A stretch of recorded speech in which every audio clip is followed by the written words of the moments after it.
2 Chronicles, chapter 8. Solomon's other activities. At the end of 20 years, during which Solomon built the temple of the Lord in his own palace, Solomon rebuilt the villages that Hiram had given him and settled Israelites in them. Solomon then went to Hamath Zobah and captured it. He also built up Tadmor in the desert and all the store cities he had built in Hamath.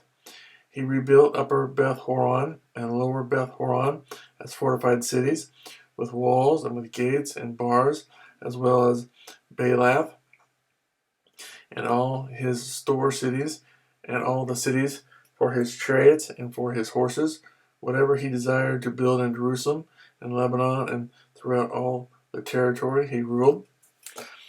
All the people left from the Hittites, Amorites, Perizzites, Hivites, and Jebusites. These people were not Israelites, that is, their descendants remaining in the land, whom the Israelites had not destroyed.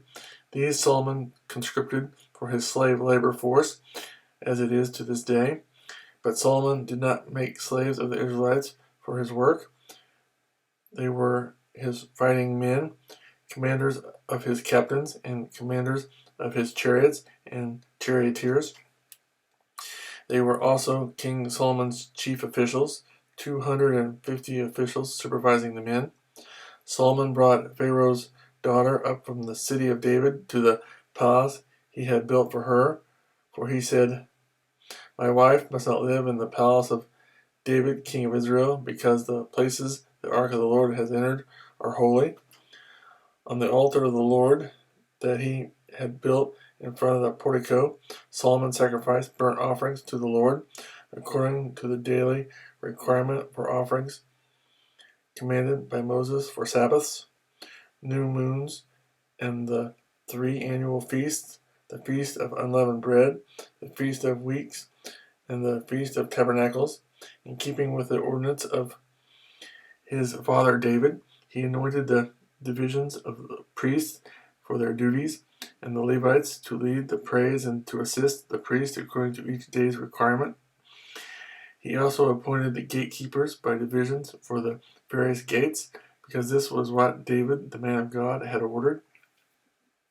They did not deviate from the king's commands to the priests or to the Levites in any manner, including that of the treasuries.